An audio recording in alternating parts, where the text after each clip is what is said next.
જો નેહા બેન છે એ તમારી જે મોબાઈલ જોયા જ કરે છે. અવની બેન એને કહે છે કે બેટા મોબાઈલ મૂકી દે ને, તું જમી લે ને, પણ એ ના પાડે છે. એટલે હું જમી લઈ એટલે મમ્મી એની માટે તરત મજાનું એને ભાવતું ભોજન લઈ અને જાય છે અને કહે છે કે હાલે બેટા મોબાઈલ જોતો જા અને ખાતો જા પણ જમી લે. તો જો એના મોબાઈલ મમ્મી જોવે છે અને મમ્મીના બાળકે જોવે છે. બંને મોબાઈલ જોતા જાય છે અને ખવડાવતા જાય છે. બાળક તો મોબાઈલમાં ધ્યાન રાખે છે, મમ્મી મોબાઈલમાં ધ્યાન રાખે. બાળક ખાઈશ કે નહીં ખબર નથી અને બાળકનું મોબાઈલમાં ધ્યાન છે.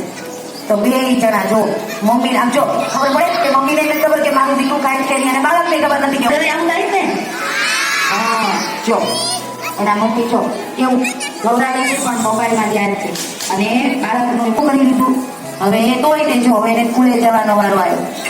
સ્કૂલે જવાનું કીધું એટલે ભાઈ ગયો મોબાઈલ વગર તો નહીં જ. બેગ પહેરી લીધું, બાળકને બેસાડીને મમ્મીએ બાય બાય કરી દીધું. એ પણ તમારી જે વિદ્યાર્થી બન્યા છે ભગવતીબેન છે એ પણ તમારી જેમ એ લોકો, પછી ઈશાબેન છે એ પણ તમારી જેમ એક વિદ્યાર્થી બન્યા છે. બેન છે આ બધા શિક્ષકો તમારી જેમ જ વિદ્યાર્થી કેમ સ્કૂલે ભણવા આવો છો, બાલમંદિરમાં ભણવા આવો છો એમ એ લોકો પણ આવ્યા છે. અને સાહિત્ય સર છે એ એમના શિક્ષક. સાહિત્ય એમને ભણાવે છે કે છે કે ચાલો બધા બાળકો તમારા બેગમાંથી બુક કાઢો અને એ વાંચવા માંડે.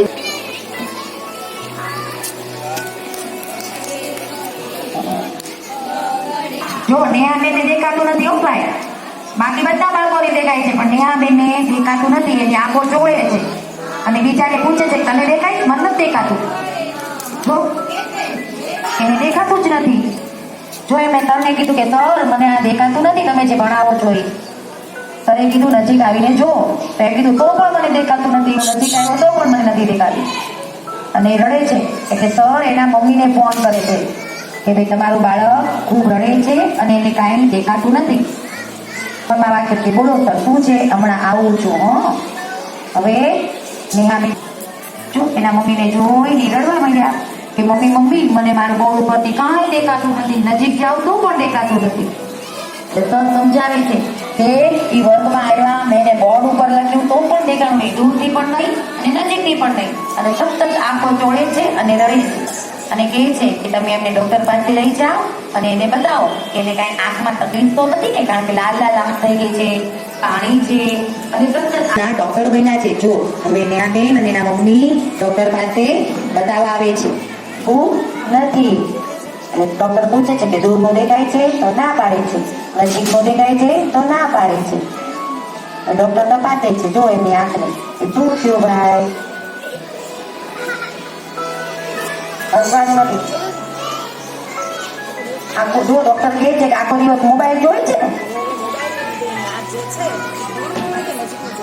ડોક્ટર કીધું જો સાંભળો કે મોબાઈલ ખૂબ જોવે છે ને એટલે મમ્મી હા પણ નથી.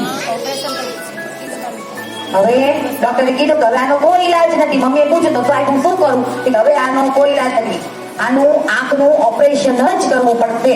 એટલે હવે ડોક્ટર નેહાબેનના આંખનું ઓપરેશન કરે છે કારણ કે ખૂબ મોબાઈલ જોયો, ખૂબ એને જો હવે આંખમાં જો ભાઈ જો આંખને આના પટ્ટા બાંધે ઓપરેશન કરે છે. જો બચ્ચાનું ધ્યાન અહીંયા કોનો અવાજ આવે છે? ક્લાસમાં મોકલી દીધી મેં પહેલા જ સૂચના આપેલી છે.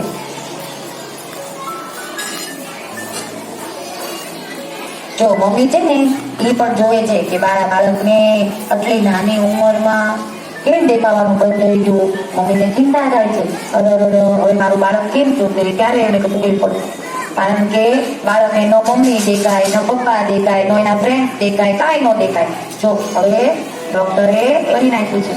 હવે એને મમ્મી પોતાની સાથે લઈ જાય છે. મમ્મી કે મારું એવું નાનું બાળક બિચારાને દેખાવાનું બંધ થઈ ગયું. ડોક્ટર કહે છે કે ચિંતા ન, બાળકના મમ્મી અને બાળક બહુ ચિંતા કરે છે.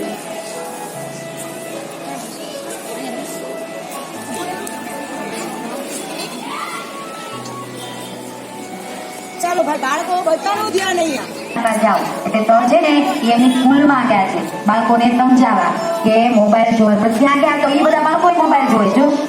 અને ડોક્ટર કહે છે કે મોબાઈલ મૂકી દો, મોબાઈલ જોવાય નહીં. જો મુકાવી દીધો ડોક્ટર સાહેબ. અહીંયા બાળકોનું ફોન તમારો મૂકી દો. બાળકો સાથે ઈ જમવા ટાણે ફોન જોવે, રાત્રે સૂતી વખતે ફોન જોવે, સ્કૂલે આવે એની પહેલા ફોન જોવે, ઘરે જઈને ફોન જોવે, લખતા લખતા ફોન જોવે. ઈ ધ્યાન એક પણ વસ્તુમાં કરે, આખો દિવસ ફોનમાં જ રમે. આ રમવા જાય ન ફોનમાં ગેમ રમે અને ફોનમાં જ મરે ના. એટલે એને બંને આંખનું આપણે ઓપરેશન કરવું પડ્યું, કેમ કે એને દૂરનું અને નજીકનું દેખાતું નહોતું. તો જો હવે તમે લોકો આખો દિવસ ફોન જોશો તો તમારી આંખમાં એ જતી જશે. તમારું પણ આમ ઓપરેશન કરવું પડશે. જો સાંભળો શું કીધું ડોક્ટર? ફરી તમે ફોન જોયા કરશો ને તો તમારી આંખ તો ખરાબ થશે. પણ આ ભાઈ જે છે ને એને હું કહેતી હતી ને કે અહીંયા ધ્યાન આપો, અહીંયા ધ્યાન, એનું ધ્યાન નહીં આપો. એટલે કે કાનમાં હેલ્પી લગાડેલી હતી. તો જો તમે આનો વધારે ઉપયોગ કરો ને તો તમારું કામ પણ જતા રહે, તો તમને પછી સંભળાતું બંધ થઈ જાય. એટલે વધારે ફોન નહીં વાપરવાનો. ફોન વધારે વાપરો તો શું જાય?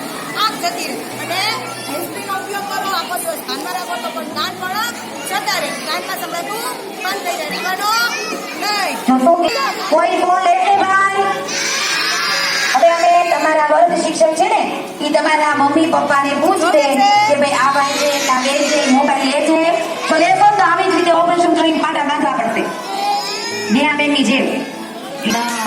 ચલો જોરથી ના પાડો. આવી રીતના કરીને ઘરે જઈને લેશો.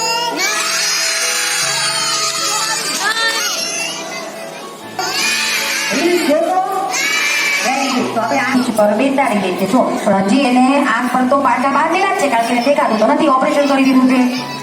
હવે ચેક કરજો, બધા પાસેથી મોબાઈલ લઈ લે છે.